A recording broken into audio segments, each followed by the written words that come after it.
못하는 것 같습니다.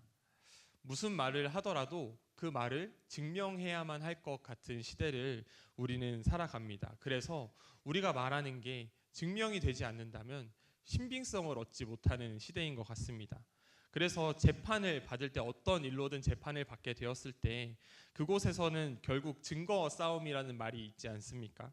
합법적이고 자신에게 유리한 증거가 많은 사람이, 많이 가지고 있는 측이 재판에서 승리할 수 있는 확률이 높은 것을 우리는 잘 알고 있습니다. 그런데 한편으로 어떤 시대를 막론하고 사람들은 눈에 보이고 증명할 수 있는 것이 진리라고 믿고 따르는 성향이 강한 것 같습니다.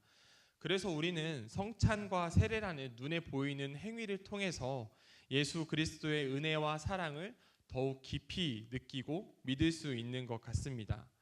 그런데 예수님께서는 눈에 보지 못하고 믿는 자들이 복되다라고 말씀하시는 것을 우리는 기억합니다.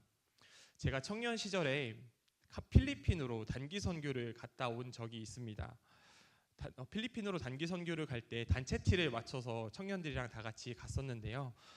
단체 티를 맞출 때 등에다가 영어 이름을 새기기로 이야기가 됐습니다. 이 영어 이름을 새기는 이유는 그 현지 사람들과 소통할 때 현지 사람들이 저희의 이름을 모르니까 저희를 부를 때 이 등에 있는 영어 이름을 보고 부르면 편하게 부를 수 있으니까 조금 더 쉽게 교제할 수 있고 조금 더 쉽게 관계를 맺을 수 있어서 영어 이름을 새기기로 약속을 했습니다.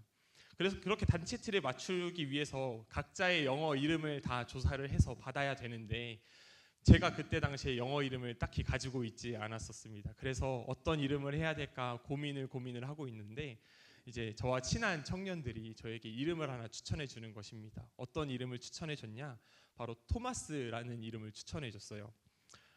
저는 그 토마스라는 이름을 듣고 딱히 좋지 않더라고요. 왜냐하면 그 당시에 이 청년들의 이름 중에는 기쁨이라는 의미를 가진 조이라는 이름을 가진 청년도 있었고 은혜라는 이름을 가진 그레이스라는 이름을 가진 청년도 있었고 되게 좋은 이름들이 너무 많은 거예요. 그런데 나는 토마스라는 이름을 가져야 된다는 게 조금 싫은 거예요. 근데 거절할 수 없었던 이유가 있습니다. 저와 너무 잘 어울리고 저한테 너무 딱 맞는 이름이어서 그렇습니다. 왜 저랑 잘 어울리고 딱 맞는 이름이냐 하면 이 토마스라는 영어 이름이 성경에서 도마라는 사람의 이름인 것입니다. 그러니까 제가 청년 시절에 너무 질문이 많고 의심이 많고 궁금한 게 많아서 청년 목사님한테, 청년 담당하시는 목사님께 너무 많은 질문을 했던 거예요. 성경에 대해서, 하나님에 대해서 정말 많은 질문을 했던 기억이 있습니다. 그래서 그 모습을 항상 같이 옆에서 봐왔던 청년들이, 친한 청년들이 너는 참 의심이 많은 사람이야, 의심이 많고 질문이 많은 사람이야 라는 의미로 토마스라는 이름을 추천해 줬다고 합니다. 그래서 이제 그때 당시에 청년 담당하시던 목사님께서 저 때문에 참 많은 공부를 하시고 고민을 하시고 그랬던 기억이 있습니다. 말씀으로 돌아와서 노아의 시대의 사람들은 죄악으로 가득한 세상에서 살아왔습니다. 그들이 생각하는 모든 계획이 악한 모습을 가지고 있었습니다. 그래서 하나님께서는 그 땅을 홍수로 쓸어버릴 계획을 가지고 있으셨습니다. 그런데 그 땅에 의인으로 소개된 한 사람이 있었습니다. 우리가 너무 잘 아는 사람이죠. 바로 노아입니다. 노아를 성경에서는 이렇게 소개하고 있습니다. 창세기 6장 9절 말씀인데요. 우리 한 목소리로 읽어보도록 하겠습니다. 시작. 이것이 노아의 족본이라. 노아는 의인이요 당대의 완전한 자라. 그는 하나님과 동행하였으며. 아멘. 그는 당대의 의인이었고 완전한 자였습니다. 그래서 하나님께서는 노아에게 방주를 만들라고 말씀하셨고 노아는 그 말씀에 순종하여서 방주를 만들며 하나님께서 홍수로 지면을 쓸어버리실 그 날을 기다리고 있었습니다. 노아가 방주를 만들 때 사람들의 반응은 어땠을까요? 노아가 방주를 만들 때 사람들의 눈에는 아무것도 보이지 않고 이 세상의 멸망의 징조가 전혀 보이지 않는 이때 노아가 이 산 중턱에 커다란 배를 만들고 있는 것을 보면서 저 미련한 것, 왜 저렇게 미련한 짓을 하고 있지? 이런 생각을 했을 것 같습니다. 아무런 징조가 보이지 않으니 사람들이 생각하기엔 당연한 것이죠. 그런데 노아는 노아는 어땠을까요? 노아는 하나님의 말씀을 분명 들었으니 하나님의 말씀에 순종할 수밖에 없지 않습니까? 노아는 그래서 하나님의 말씀에 순종함으로써 사람들에게 보여줄 수밖에 없었던 것입니다. 노아가 하나님의 그 말씀, 하나님께서 이 지면을 쓸어버리실 것이라는 그 말씀을 증명할 수 있는 길은 그저 하나님께서 명령하신 방주를 만드는 일밖에는 없었던 것입니다. 그래서 노아는 하나님의 말씀에 순종하여서 그저 묵묵히 사람들이 자신을 욕하고 자신을 조롱할지라도 하나님의 말씀에 묵묵히 순종하며 살아갔습니다. 지금 우리가 살아가는 시대도 사실 노아가 살던 때와 크게 다르지 않은 것 같습니다. 우리는 예수 그리스도께서 이 땅 가운데 다시 오실 것이라는 사실을 믿습니다. 믿으시죠? 아멘. 그런데 그날이 언제 올지는 아무도 알지 못합니다. 그러나 분명한 것은 그날이 반드시 이 땅 가운데 찾아올 것이라는 것입니다. 또한 우리가 그 날을 우리의 생애 가운데 접하지 못한다고 할지라도 우리의 삶을 마감했을 때 우리는 주님 품 안에 안기게 될 것입니다. 아멘. 그래서 그러한 고난 가운데 살아가는 그리스도인들을 향하여 베드로 사도는 우리에게 이렇게 말합니다. 15절 16절 말씀인데요. 우리 함께 읽어보도록 하겠습니다. 시작. 너희 마음에 그리스도를 주로 삼아 거룩하게 하고 너희 속에 있는 소망에 관한 이유를 묻는 자에게는 대답할 것을 항상 준비하되 온유와 두려움으로 하고 선한 양심을 가지라. 이는 그리스도 안에 있는 너희의 선행을 욕하는 자들로 그 비방하는 일에 부끄러움을 당하게 하려 함이라. 아멘. 지난주에 담임 목사님께서 대답할 것을 준비하라 라는 주제로 함께 말씀의 은혜를 나누어 전해주셨습니다. 우리는 소망에 관한 이유에 대해서 온유와 두려움으로 준비해야 합니다. 우리 속에 있는 소망은 무엇입니까? 우리 안에 있는 소망? 그것은 바로 그리스도십니다. 믿으십니까? 네, 우리 안의 소망은 바로 그리스도이십니다. 우리는 그리스도에 대하여 대답할 것을 준비해야 하는 것입니다. 그래서 오늘 본문 말씀은 그리스도에 관하여 두 가지 말씀을 해주고 있습니다. 첫 번째는 그리스도의 고난이 우리를 하나님 앞으로 인도하셨다는 사실입니다. 베드로전서 말씀을 통하여 우리는 예수께서 당하신 고난에 대하여 계속해서 나누었습니다. 예수께서는 고난을 당하셨으나 보복하지 않으셨고요. 욕을 당하셨으나 도리어 욕하지 않으셨습니다. 예수님은 의로우시고 죄가 없으시기 때문에 예수님 당신의 잘못으로 인하여 고난을 받으실 이유가 전혀 없으셨습니다. 그러나 예수께서는 분명 고난을 당하셨습니다. 그 이유는 우리를 죄에서 건져내시고 하나님과의 관계를 회복시키기 위함이었습니다. 그러니까 하나님의 선하신 뜻을 이루기 위하여 예수님의 고난은 불가피했던 것입니다. 그리고 두 번째 그리스도에 관한 두 번째 말씀은 고난 후에 승리에 관한 것입니다.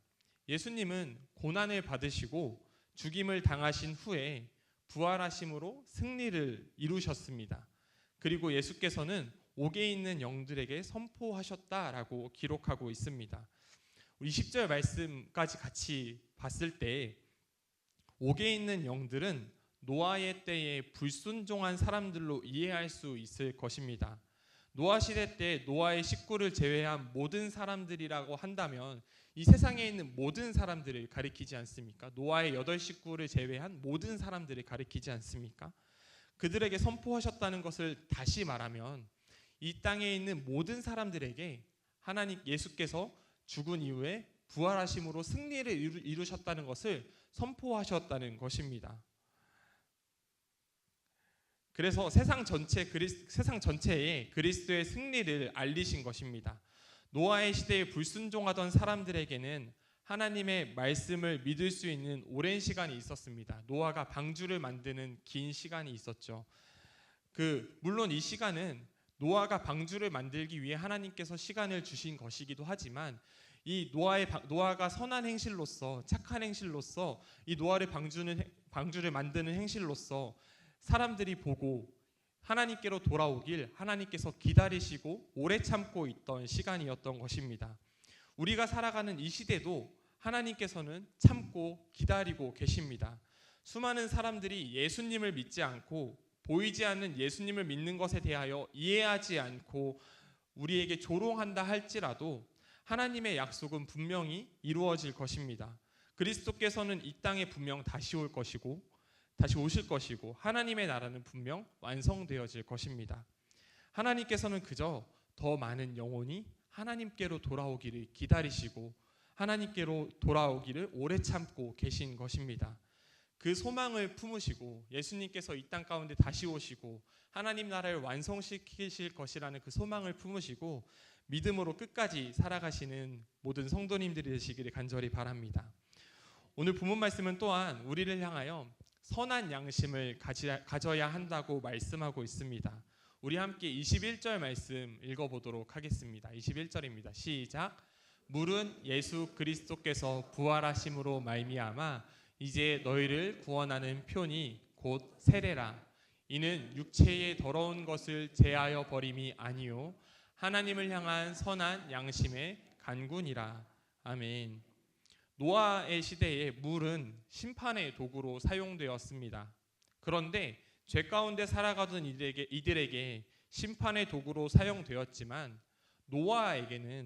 노아와 그의 가족에게는 물은 방주를 띄워주고 이전에 살던 곳에서, 이 죄악 가운데 살던 곳에서 새로운 세상으로 옮겨주는 구원의 도구가 되었습니다. 그래서 오늘 본문 말씀 20절에는 방주에서 물로 구원을 얻은 자라고 표현하고 있습니다. 그런데 이 물이 신약 시대에 와서는 세례라고 말씀하고 있습니다.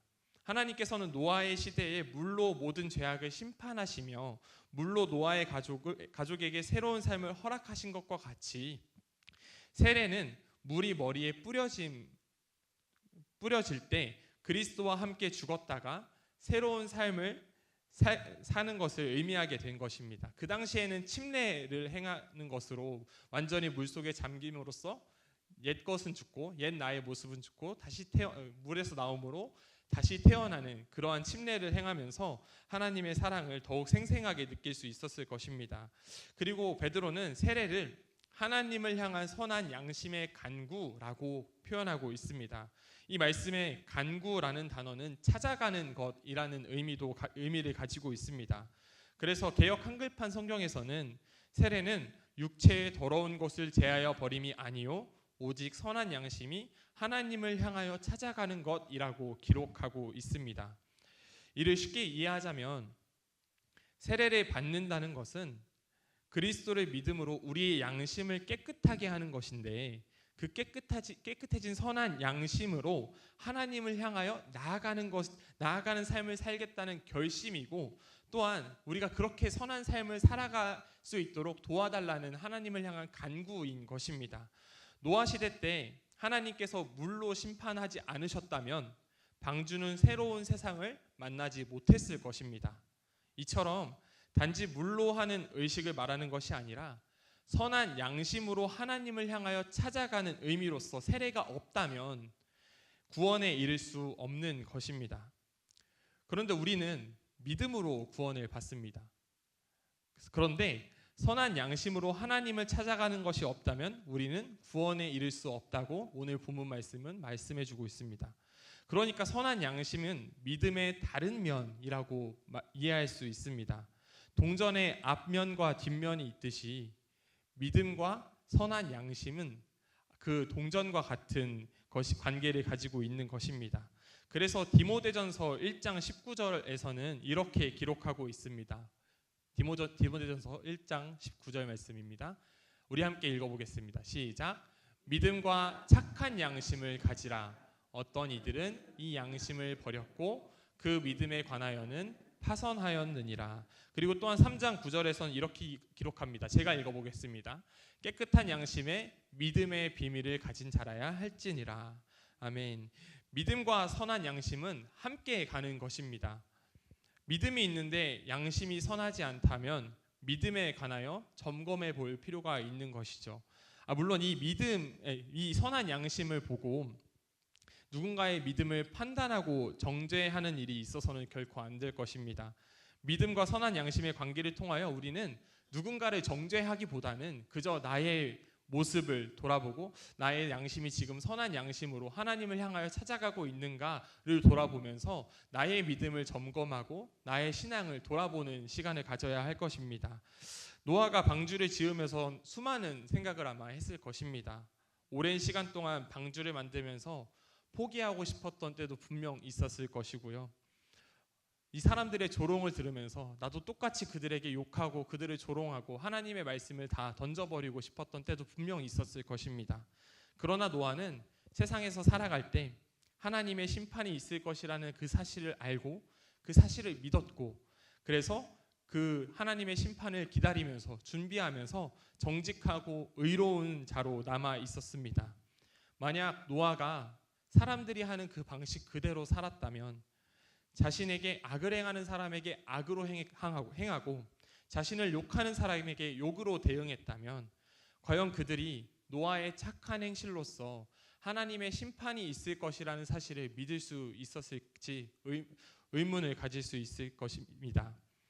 노아는 자신을 비난하고 욕하던 사람들을 향하여 같은 모습으로 대하지 않고 하나님께서 노아의 삶을 통해 그들에게 심판하실 것을 전하실 수 있도록 의로운 삶을 계속해서 살았습니다. 그렇게 하나님은 그들에게 오래 참고 그들이 하나님께 돌아오기를 기다리신 것입니다. 그러나 그들은 노아의 착한 행실을 보고도 하나님께 돌아오지 않았습니다. 오늘 본문 말씀에서도 그러한 고난을 당하신 분이 계십니다. 욕을 당하셨으나 욕하지 않으시고 고난을 당하셨으나 보복하지 않으신 분이 계십니다. 바로 예수 그리스도죠. 예수께서는 그 큰 고난을 당하셨음에도 보복하지 않으셨습니다. 예수께서는 선한 양심의 근본이 되어 주셨습니다. 최근 한국 사회에서는 많은 사람들이 기독교를 별로 좋게 생각하지 않는 것 같습니다. 드라마나 영화 같은 데를 보면은 기독교인들은 비겁한 자들로 나오거나 배신하는 자들로 나오거나 그러한 역할로 참 많이 나오는 것 같습니다. 이렇게 된 이유가 무엇일까 한번 생각해 보면, 예수님을 믿는다고 말하지만 선한 양심으로 세상 속에서 살아가지 못했기 때문에 이러한 이야기를 듣게 되는 것이 아닌가 생각하게 됩니다. 그래서 기독교는 세상으로부터 너나 잘하세요 라는 말을 듣게 됩니다. 선한 양심에서 나오는 삶을 살지 않는다면 우리는 그리스도와 예수님의 이름과 하나님의 존재와 성품에 대하여 알릴 수 있는 방법과 기회조차 놓치게 되어버릴 것입니다. 사랑하는 성도님들, 그리스도를 믿는 우리 또한 예수께서 걸어가신 그 길을 따라 걸어가길 원합니다. 욕을 당하셨지만 되려 욕하지 않으시고, 고난을 당하셨지만 그들에게 보복하지 않고 오히려 하늘에 계신 하나님께 온전히 맡겨드린 그 예수님의 성품을 우리가 닮아가기 원합니다. 그리고 도저히 이해할 수 없는 사랑으로 세상 가운데 선을 행하셨던 예수 그리스도의 모습을 닮아 우리가 세상 가운데 그 사랑을 실천하는 모두가 되기 원합니다. 우리 또한 세례를 통해 그리스도와 연합한 자들로서 예수님께서 행하신 선을 따라 행하는 우리 모두가 되기를 바랍니다. 그래서 세상 사람들이 선한 양심으로 살아가는 우리들의 모습을 통하여 예수 그리스도의 모습을 보고 예수 그리스도를 알게 되는 그러한 일들을 우리가 모두 경험하길 원합니다. 그래서 은혜의 통로가 되는 중곡교회 모든 성도님들이 되시기를 간절히 소원합니다. 우리 찬송